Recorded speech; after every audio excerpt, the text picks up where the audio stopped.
प्रसार भारती अभिलेखागार की प्रस्तुति सदाबहार सुनहरे दौर का अनमोल खजाना।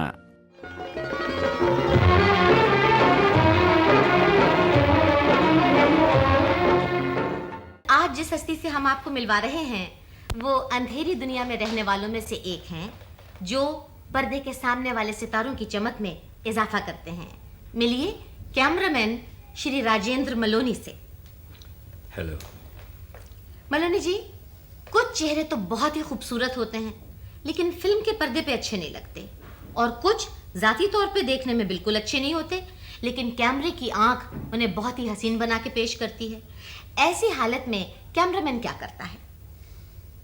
तो बस तुम फ्रैंकली एक बात बताओ, मैंने आज तक जिंदगी में बदसूरत चेहरा नहीं देखा, क्योंकि हर चेहरे के पीछे कोई ना कोई कहानी होती है, जो उसके पर्सनल एक्सपीरियंसेस, जो उसकी अपनी पेन, जो उसकी अपनी डिफीट और दिल टूटने की बहुत सी चीज़ें होती हैं। वो आहिस्ता आहिस्ता चेहरे के अंदर उनकी निशान आ जाते हैं, एक कैरेक्टर आ जाता है। मिसाल के तौर पे लड़की जो होती है उसकी ये जो लाइन है, ये लाइन बहुत खूबसूरत होनी चाहिए, अनइंटरप्टेड। ये ट्रायंगल जो है, ये ट्रायंगल बिल्कुल बैलेंस होनी चाहिए। अब जहाँ तक आदमियों का कंसर्न है, मेल मैस्कुलिन जो है, मैस्कुलिनिटी का टच ही ये होता है कि ये लाइन और ये जो रिंकल्स होती हैं, जिनको मैस्कुलिन जो कैरेक्टर कहते हैं, ये लाइनें हैं, ये आंखों के नीचे जो लाइनें आ जाती हैं, ये उस आदमी का कैरेक्टर होता है, उस आदमी की पूरी सारी जिंदगी की कहानी की दर्द और pain, happiness as well as unhappiness, it's all etched on the frame. तो ये नहीं कह सकते कि जिस फेस के अंदर ज़्यादा लाइंस है, जिस फेस के अंदर ज़्यादा कैरेक्टर है, वो बदसूरत है। No, I differ with you. अब देखिए, मिसाल के तौर पे मैंने एक पिक्चर फोटोग्राफ की, उस्तादों के उस्ताद, उस वक्त के हीरो थे, उनके साथ अशोक कुमार भी थे, शेख मुख्तार, जिनके बारे में लोग कहते हैं कि भाई आपकी लैंग्वेज में खूबसूरत नहीं थे, लेकिन आप यकीन जानिएगा उस पिक्चर में वो मुझे सबसे ज़्यादा खूबसूरत नजर आए। तुम डाकू, मुझे यार तुमसे बड़ा डर लग रहा है। अबे यार, ये तुमने इतना बड़ा हाथ कैसे मारा? नहीं, आपने खूबसूरती और बदसूरती को कैरेक्टर और किरदार के साथ जोड़ दिया है। अगर कैरेक्टर और किरदार के साथ न जोड़ें, सिर्फ ये देखें कि आंखें किसकी ज़्यादा गहरी और खूबसूरत हैं, या किसी आदमी की नाक या औरत की नाक बड़ी लंबी होती है, कल्ले बड़े फूले हुए होते हैं, इस बारे में मैं आपसे जानकारी हासिल करना चाह रही थी कि ऐसी हालत में क्या फोटोग्राफर कर सकता है। मेरा ख्याल है अगर ऐसी है तो फिर आप माइकल एंग्लियो के स्टैचूज देख लीजिए, क्योंकि इंसानी फेस, ह्यूमन फेस परफेक्ट नहीं होता। उसकी यही ब्यूटी है कि वो परफेक्ट नहीं है। जो परफेक्ट स्टैचूज हैं उनको आप ज़्यादा देर नहीं देख सकते, लेकिन हमेशा आप उन फेसेस को ज़्यादा देर देख सकते हैं जिनके अंदर कैरेक्टर है, किरदार है। अब आई फिल्म की बात जी। तो फिल्म में ऐसा है कि भाई ये डायरेक्टर पे डिपेंड करता है कि उसका रोल क्या है, उस रोल के लिए उसने किस आदमी को सिलेक्ट किया। अगर वो रोल उसकी पर्सनल लाइफ के अंदर, उसके पर्सनल एक्सपीरियंसेस के साथ अगर वो सिंक्रोनाइज आ जाएगा, तो वो आदमी अगर एक्टिंग नहीं भी करेगा स्क्रीन के ऊपर, तब भी देखने वालों को ऐसा लगेगा कि what is super fine performance it is. Cameraman, अभी देखिए, कैमरामैन के पॉइंट ऑफ व्यू से क्या कर सकते हैं? हमारे पास एक की लाइट है जिससे फेस लाइट अप होता है, जो शेडोज आ जाते हैं उसके लिए फिल लाइट दे देते हैं। लड़कियां आती हैं, खूबसूरत लड़कियां, उनके लिए बैक लाइट देते हैं। जो नॉर्मल एक मैकेनिक्स है ये, तो जो कि हर कैमरामैन, हर एक लड़की, हर एक फेस के साथ करता है। लेकिन ये कंट्रीब्यूशन, लाइटिंग की कंट्रीब्यूशन उतनी नहीं होती जितनी कि उसकी ओरिजिनल कैरेक्टर की बात होती। वो फेस के अंदर जो कैरेक्टर है वो लाइटिंग उभार सकती है। आई डोंट थिंक लाइटिंग दबा सकती है उसको। अब ये तो हमने थोड़ी सी बातचीत कर ली फीचर्स के बारे में, नाक और नक्शे के बारे में। अब मैं चाहूँगी कि कॉम्प्लेक्शन, कलर के बारे में भी आप हमें कुछ बताएं। कभी कभी हमने ये देखा है कि बिल्कुल काले कलूटे लोग फिल्म के पर्दे पे बड़े गोरे चिट्टे नजर आते हैं, और कुछ गोरे चिट्टे जो हैं वो बिल्कुल कभी कभी सांवले से नजर आते हैं। No no no no no, तो वैसे माफ कीजिए, ये जो काला और गोरा और ये कलर के बारे में आप कह रही ना, ये जो बातें हैं ये दो ही बातों में हो सकती है, क्योंकि मेकअप एक यूनिवर्सल बेस है। G2, G3 जो भी कलर के मेकअप है, उसके ऊपर लाइटिंग फिक्स है, फिल्म का ग्रेड फिक्स है, उसके ऊपर प्रिंटिंग। लेबोरेटरी कलर में कैमरामैन की जो फ्यूचर है वो दो बातों पे बहुत डिपेंड करता है। अच्छी कलर स्कीम, एक अच्छा कलर आर्ट डायरेक्टर और सबसे बड़ी बात है जिसको हम लोग कहते हैं प्रिंटिंग सुपरवाइज़र, जो लेबॉरेटरी में नेगेटिव प्रिंट करता है, वहाँ की मिस्टेक तो नहीं संभलेगी। आर्ट डायरेक्टर अगर अच्छा है तो वो देखेगा कि भाई हीरोइन के लाल लाल कपड़े ज़्यादा हैं तो वो कर्टन्स लाल रंग के नहीं लगाएगा, अगर और येलो कलर के कपड़े हैं तो वो सेटिंग के अंदर डिफरेंट कलर देगा, ताकि व्हाट वी कॉल, जिसको हम कहते हैं कि अपोजिट स्पेक्ट्रम की लाइट्स अगर आएगी। तो बड़ा मोटा सा टेक्निकल वर्ड मैं क्या करूं, कुछ समझाने की कोशिश करें। आपने अब देखिए ना, अभी इन ग्रीन बैकग्राउंड के सामने लाल रंग की साड़ी पहन के अगर लड़की खड़ी होगी, हाँ। तो इसको कहते हैं बहुत वायलेंट कंट्रास्ट है। लेकिन ग्रीन के अंदर भी तो शेडोज हैं ना, कुछ लाइट ग्रीन है, फिर उससे डीपर ग्रीन है, इसी तरह से लाल है, डीप रेड है, उसके अंदर पिंक है, गुलाबी है, धीरे धीरे तो ये जितनी डेलिकेसी मिक्स होती चली जाएगी। अभी लाल के सामने ग्रीन, ये ओरिजिनल कलर्स हो गए, लेकिन उसके जो पेस्टल शेड्स चलेंगे वो उतनी ही ज्यादा ग्रेसफुल लगेगी। बात सीधी बात है ना, इसमें तो बड़ी दिमाग में अब एक छोटा सा सवाल और है, अभी है कि सीन पिक्चराइज करने में और गाना पिक्चराइज करने में क्या फर्क होता है? यार तुम कुछ सीधी बात नहीं पूछेंगे आप। सीधी तो बात है, सीन पिक्चराइज करने में और अभी देखिए- गाना पिक्चराइज करने में क्या फर्क है? भाई बात असल में ऐसी है, अगर देखा जाए तो डायरेक्टर जो है ओवरऑल इंचार्ज है, वो उसको सब मालूम है कि भाई मेरी क्या स्टोरी है, क्या हो रहा है, और ये गाना किस सिचुएशन में आएगा। ये तो होगा ऊपर की बड़ी स्टील फिल्म। अभी उसके अंदर गाना टेक करना, डांस डायरेक्टर जो है वो डांस की मूवमेंट बताएगा कि भाई मेरी ये मूवमेंट है, मेरी ऐसी मूवमेंट है। अब उसके लिए फिर डायरेक्टर कैमरामैन को बोलेगा कि भाई बोलो ये कहाँ से अच्छा लगता है, क्लोजअप में अच्छा लगेगा, मिड शॉट में अच्छा लगेगा, या ये सब चीज़ लॉन्ग शॉट में लेके चले जाएं। इस sort of A psychological cooperation जितनी होगी कैमरामैन में, लेकिन बेसिकली जितनी कोऑपरेशन होगी डायरेक्टर में, डांस डायरेक्टर में और कैमरामैन में, उतना ही as usual it's a team work, तो उतना ही अच्छा फोटोग्राफ होगा। अच्छा, अभी जो आपने कहा इसमें आपका अपना जाती तजर्बा क्या है? किसके बारे में? जो आपने कहा किसके बारे में? यही गाना पिक्चराइज करने में और सीन पिक्चराइज करने में। इसके बारे में क्या, भाई ऊपर वाले की मेहरबानी है, ये जितने हमारे डायरेक्टर्स हैं वो ज़्यादा सफ़ेद बालों को थोड़ी इज्जत से देखते हैं। अब डांस डायरेक्टर हैं जितने, वो पहले मेरे साथ कोरस में डांस करते रहे, तो वो तो क्या ही बोलेंगे बेचारे। तो भाई मुझे तो आज तक आई डोंट थिंक मुझे कोई कंप्लेन है इस बारे में। अच्छा, आपको तो नहीं, लेकिन मैं एक जनरल और आम बात कह रही हूँ। अक्सर ये देखने में आया है कि कुछ डांस डायरेक्टर जो हैं गाना पिक्चराइज करते हुए जिस तरीके से डायरेक्टर को कहते हैं कि साहब आप थोड़ा आराम कर लें, इसी तरह कैमरामैन को भी कहते हैं कि आप थोड़ा रिलैक्स हो जाइए। तो लाइटिंग उनका कौन करेगा आके? वो तो कैमरामैन बैठ गया साहब, वो तो फिर लाइटिंग कौन करेगा? यानी कैमरामैन है ना कि इलेक्ट्रीशियन है? कमाल कर रही हैं आप। अगर मुझे कोई ये डांस डायरेक्टर बोले कि साहब आप आराम कीजिए, मैं आराम से जाके बैठ जाऊंगा, मैं बोलूँगा ठीक है। कह रहे साहब देखिए ये मेरा शॉट है, मैंने कहा फिर आप लाइटिंग भी कीजिए, मैं कोई इलेक्ट्रीशियन थोड़ी हूँ। अच्छा, हाँ मैं कैमरामैन, यानी मेरी कंट्रीब्यूशन ही कुछ नहीं है सिवाय 2 बत्तियाँ मारने की। ये लेंस है, लेंस की अपनी कंपोजिशन है, हर एक चीज़ है। हम तुमको कभी बोलते हैं कि तुम हाथ ऊपर लो, नीचे लो, या मुंडी ऐसे हिलाओ, तो अभी अगर आपको लगता है कि ये एंगल ठीक है तो आप लाइटिंग कर लीजिए, क्योंकि कैमरा रखने की आपने मुझे इजाज़त ही नहीं दी।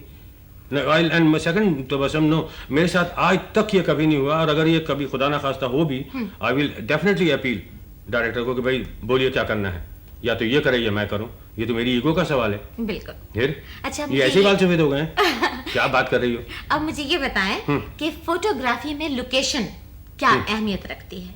हाँ ये तो बात है, बाकी है क्या, स्टूडियो में तो सेट लग जाता है जी।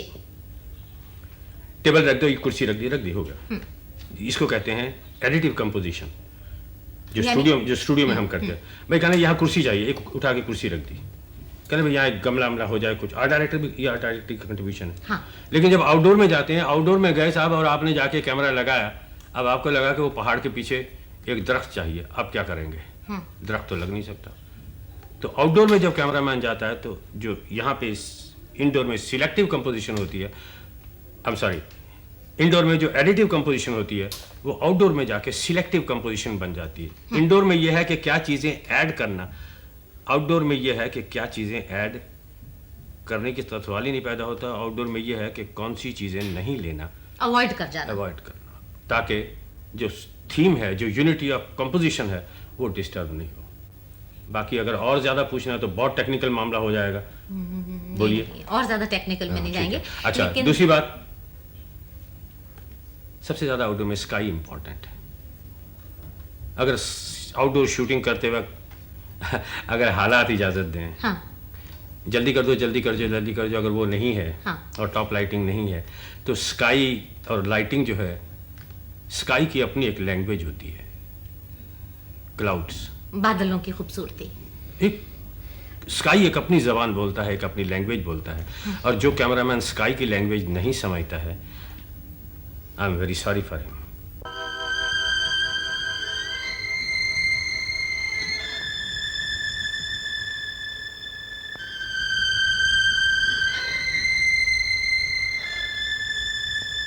आपने सोशल फिल्में भी की हैं और माइथोलॉजिकल फिल्में भी की हैं। इन दोनों की फोटोग्राफी में क्या फ़र्क है? यानी ये डिसाइडेड है, कोई सीधी बात नहीं पूछोगी, सादे बात नहीं पूछोगी, हैं? अभी देखिए, सोशल फिल्मों में क्या होता है कि बहुत सी चीज़ें ऐसी हैं जिनको कि अब मिसाल के तौर पे कोई नाइट सीन हो या कुछ भी हो, तो उनको हमारी बड़ा मुश्किल सा वर्ड है, हमारी फोटोग्राफी में तबस्सुम कहते हैं प्रिंसिपल ऑफ इन्फिनिटी। यानी मैं वही बता रहा हूँ, अर्ज करता हूँ। उसमें ये होता है कि आँख को एक ख़ास जगह तक ले जाया जाता है, उसके बाद अंधेरा करके या डिफरेंट कलर कंपोजिशन करके वी स्टॉप द आई, वहाँ से आँख फिर वापस आना शुरू करती है। ये अचीवमेंट है कैमरामैन की। अच्छा, तो ये अभी एक पर्टिकुलर दूर तक आँख गई, वहाँ से आँख को टेक्निकल हेल्प की तरह से वापस लाया फेस पे, क्योंकि कैरेक्टर बहुत इंपॉर्टेंट है, स्टोरी तो वही बता रहा है जी। तो व्हाट यू कॉल सोशल फिल्में जो हैं उनके अंदर इस किस्म की चीज़ें चल जाती हैं, डार्कनेस चल जाता है, ब्लैकनेस चल जाती है। लेकिन माइथोलॉजिकल में क्या है कि यू नीड, अभी फर्ज करो उन्होंने 25 पिलर लगाए हैं, तो 25 के 25 पिलर ही दिखने चाहिए उनके अंदर। जो अच्छा, दूसरी बात, उनकी जो कलर सिलेक्शन होती है वो प्रैक्टिकली ओरिजिनल कलर्स होते हैं, वो पेस्टल शेड्स वगैरह कम यूज़ करते हैं, इसलिए हर चीज़ should be over lit up, हर चीज़ should be lit up and then control. तो उसमें हाँ ये सही, ज़्यादा चकाचक। हाँ, मैं क्या कहा, चकाचक नहीं, हाँ तो बड़ा ही अजीब वर्ड है, यानी हर चीज़ लिट अप होती है और हाई की तरफ जाती है, तो इसलिए वहाँ पे ज़्यादा एक्सपोजर का कंट्रोल चाहिए ताकि फ्लैट नहीं हो जाए, मिक्स नहीं हो जाए, कलर सेपरेशन रहे, और पीछे की जो बैकग्राउंड है वो ऐसा ना हो कि उठ के मालूम हुआ वो आर्टिस्ट के ऊपर ही चढ़ गई है बैकग्राउंड, क्योंकि पिलर्स के ऊपर गोल्ड भी लगा होगा, सफ़ेद भी लगा होगा, हरे लाल पीले कर्टन्स भी लगे होंगे, तो वहाँ लाइटिंग बहुत कंट्रोल से, लाल कलर है उसको अंडर लाइट करना पड़ेगा, जो ग्रीन है उसको थोड़ा सा ज़्यादा करना पड़ेगा, पीला जो है उसको बहुत ही कम करना पड़ेगा, ताकि ओवरऑल जो लेवल है एक्सपोजर का, फ्रेम जो ओवरऑल फ्रेम है उसके अंदर जो कैरेक्टर है, it should still stand out as the brightest. Black and white में जो शेडो की वैल्यू है या शेडो की लैंग्वेज है वो थोड़ी सी सैडनेस की तरफ जाती है। अच्छा। जैसे एक पिक्चर थी माया, वो एक अमीर लड़का और एक गरीब लड़की, उनका कुछ रोमांस था, अब वो दोनों मिले, उसमें एक गाना है, बड़ा वेल नोन गाना है वो, अब उसको वो गाना अगर मैं शेडो में नहीं पिक्चराइज करता और हाईलाइट में पिक्चराइज करता तो उसका उतना इफेक्ट नहीं रहता, क्योंकि अमीर लड़का गरीब लड़की के घर पे आया था, तो नेचुरली जो जहाँ गुर्बत होगी वहाँ पे और तो कुछ नहीं हो सकता, अब गंदी चीज़ें तो नहीं रख सकते, टूटी हुई टेबलें रखी, तो वो एक डार्कनेस लाने के लिए, एक डिप्रेशन लाने के लिए वो एक टेक्निक हुआ करती थी ब्लैक एंड वाइट में।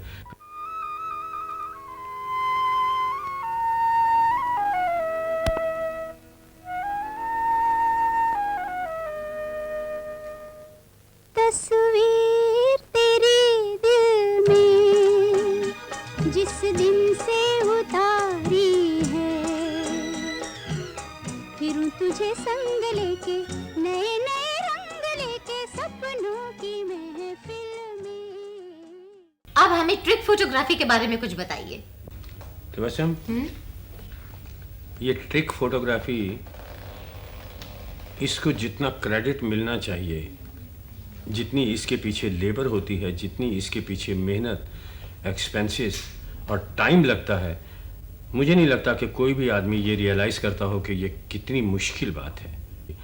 और एक एक ट्रिक चलता है 15-15, 20-20, 25-25 दिन, और उसके बाद जब वो प्रोजेक्ट होता है तो मालूम होता है उसके अंदर एक लाइन आ गई, वो जो अप्सरा थी वो ठीक से उड़ी नहीं, वो मोर जो था उसके पंख बंद हो गए और पानी बजाय अंदर आने के पानी बाहर चला गया। और दूसरी ऐसी बात है कि ये जो ट्रिक है, ये ट्रिक मैं नहीं करता, क्योंकि I am suppose to be, जिसको क्या कहते हैं हॉलीवुड टर्मिनोलॉजी में, I am a director of photography. तो ये ट्रिक डिपार्टमेंट जो है, अगर देखा जाए तो जो ट्रिक के कुलीग्स हैं मेरे, they are as good as director of photography. जैसा मैं डायरेक्टर ऑफ फोटोग्राफी हूँ, वो अपनी लाइन के डायरेक्टर ऑफ फोटोग्राफी हैं। लेकिन बहुत मुश्किल काम है। अच्छा, असिस्टेंट मेरे ही काम करते हैं, लेकिन वो सब चीज़, सब कंट्रोल उनके पास है। It's a very tough very very tough line. और मैं एक ही रिक्वेस्ट है मेरी कि जब आप ट्रिक देखते हैं माइथोलॉजिकल पिक्चर में, डू अप्रिशिएट, क्योंकि आप ये नहीं समझ सकेंगे कि उस एक ट्रिक के पीछे कितना टाइम लगा है और कितनी लेबर हुई है, और जो लड़की या आर्टिस्ट खड़ा है वो कितने घंटे खड़ा रहा है चुपचाप। अभी अभी आपने कहा डायरेक्टर ऑफ फोटोग्राफी, मैं ये जान सकती हूँ कि कैमरामैन में और डायरेक्टर ऑफ फोटोग्राफी में क्या फर्क है? तो वैसे ये जो वर्ड है ना, डायरेक्टर ऑफ फोटोग्राफी, ये हॉलीवुड की टर्मिनोलॉजी से आया है। वहाँ पे डायरेक्टर ऑफ फोटोग्राफी का बस इतना ही बता सकता हूँ मैं आपसे कि वहाँ पे जब आप 18-19 साल के होते हैं तो आपको कैमरा डिपार्टमेंट ज्वाइन करना पड़ता है। 5-6 साल आपको लोडिंग करना पड़ेगा, उसके बाद कम से कम आपको 5-6 साल लेबोरेटरी में काम करना पड़ेगा। उसके बाद फिर आप फोकसिंग पे आएंगे, फोकसिंग 15 साल करना पड़ता है। जब तक आप ऑपरेटिव कैमरामैन बनेंगे तब तक आपके काफ़ी से ज़्यादा, कुछ तो ज़्यादा बाल सफ़ेद हो जाएंगे। और डायरेक्टर ऑफ फोटोग्राफी बनने के लिए हॉलीवुड में जो सिस्टम है वो ये है कि जिस कैमरामैन की ऑपरेट की हुई पिक्चर को 2 एकेडमी अवार्ड फोटोग्राफी के लिए नहीं मिलते, तब तक वो डायरेक्टर ऑफ फोटोग्राफी नहीं बन सकता। दूसरी बात है उसमें हॉलीवुड में सिस्टम जो है, जो अमेरिकन सोसाइटी ऑफ सिनेमाटोग्राफर्स है, जिसके डायरेक्टर ऑफ फोटोग्राफी बनते हैं, दैट इज बाय इनविटेशन। ध्यान में आया मैं क्या कह रहा हूँ? It is by invitation. आप अप्लाई नहीं कर सकते। आपका कंटिन्यूस काम देखने के बाद वो लोग आपको इनवाइट करेंगे कि आइए साहब, आप डायरेक्टर ऑफ फोटोग्राफी बन जाइए। अच्छा। दूसरी बात, जब आप डायरेक्टर ऑफ फोटोग्राफी बन जाएंगे तो शूटिंग के दौरान में आप कोई इंस्ट्रूमेंट टच नहीं कर सकते। Then you are really a director of photography. यहाँ पे क्या हो गया है, कई मेरे कोलीग हैं आज बड़ी खूबसूरत काम करते हैं, अवार्ड विनिंग हैं, लेकिन वो आज भी अपने आप को इस बात के अहल साबित नहीं करते, समझते कि हम अपने नाम के सामने डायरेक्टर ऑफ फोटोग्राफी लिखें। वो सिर्फ फोटोग्राफी लिखते हैं। लेकिन ऐसे हैं, क्या बोलें, अभी 2-3 साल काम किया कैमरा में, उसके बाद अच्छे सर्कमस्टेंसेस आ गए। अभी तक टिल्टिंग पैनिक पे कंट्रोल नहीं है, लेकिन जब टाइटल आएगा तो लिखा होता है डायरेक्टर ऑफ फोटोग्राफी।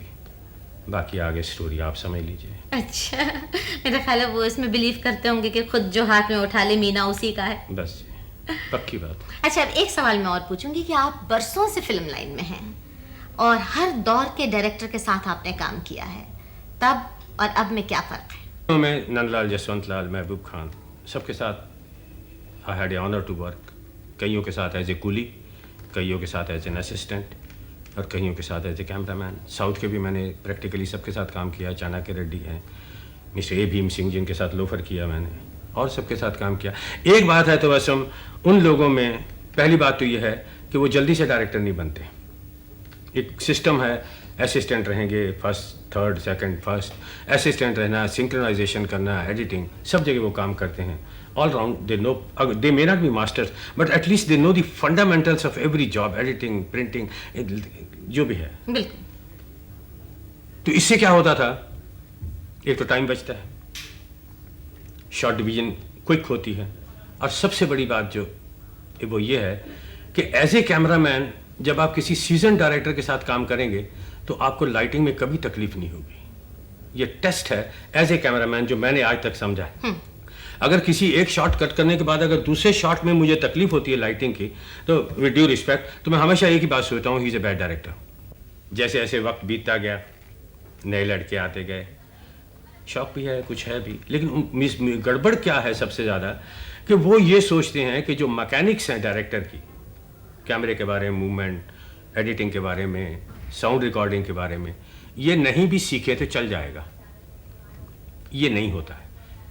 कोई भी आदमी आता है, वो कहता है मैं डायरेक्शन करूँगा। तुमने भी किए ना? तो बस विल यू बिलीव इट, कई दफ़ा तो ऐसी हो जाती है आजकल के काम करते वक्त, ओहो मौलवी साहब, आप समझे नहीं।